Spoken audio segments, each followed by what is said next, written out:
Because I don't have any confidence about anything, but I have clarity. If you are just confident, you will blunder through life.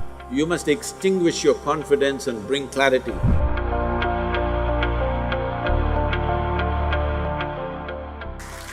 So, Sadhguru, you are so reverend and you are so cherished. Do you ever get a superiority complex? Right now, yes.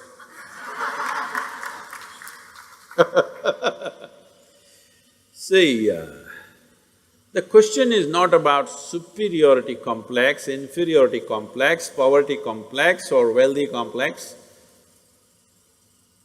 That you have a complex is a serious problem, isn't it? Whatever kind it is. What a complex means is, you have assumed something about yourself and you have concretized that assumption. In such a way, you make a bloody fool of yourself wherever you go.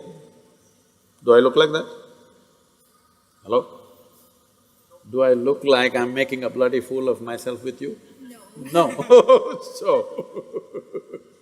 no complex of any kind. But then our confidence fluctuates every day. So, what do you have to say about that? Because I don't have any confidence about anything, I just have clarity. People think I have knowledge. No, my head is empty.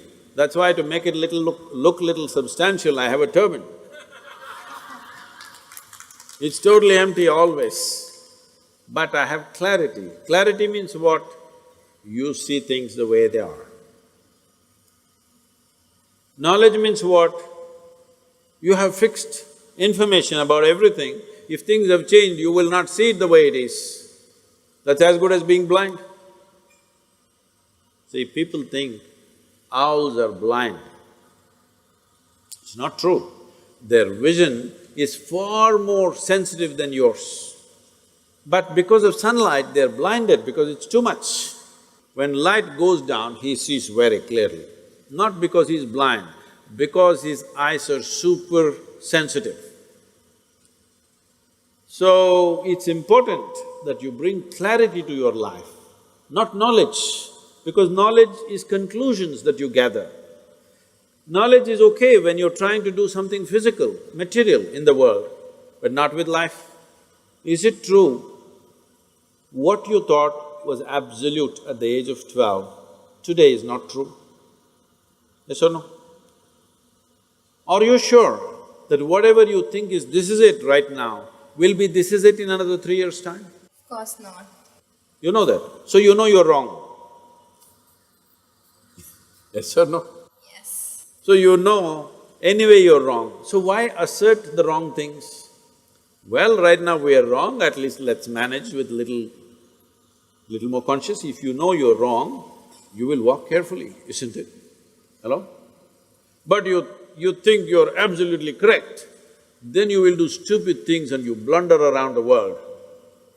If you know you're not seeing properly, will you walk carefully or no?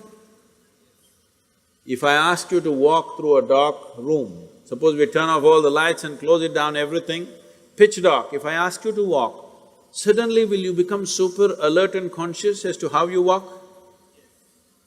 But when the lights are on, you're just going unconsciously, bumping into everybody. So if you learn to walk every moment, like there are no lights and you're looking at everything absolutely carefully, then what you see clearly, you go through it, what you don't see clearly, you hesitate, some places you take a little bit of chance. But if you are just confident, you will blunder through life, we don't know where you will get in and what you will get trapped into. Most people are trapped into their professions, their family situations, their social situations in such a way, they all became like this. Yes, already I'm seeing, not just older people, youth have become like this. What will happen to me at the end of my life? What will happen to me at the end of my life? I'm already revealed the secret, you will die. But Sadhguru, if this happens, what to do? If that happens, what to do? all those things will happen. It's not that everything will happen in your life the way you like it, things will happen in the way you don't like it.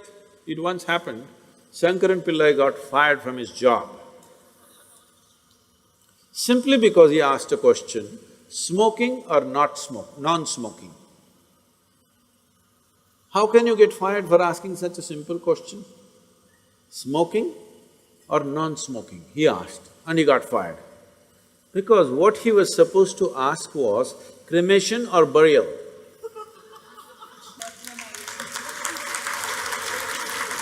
So, many times what you do, thinking I'm right, may be irrelevant to the situation in which you exist.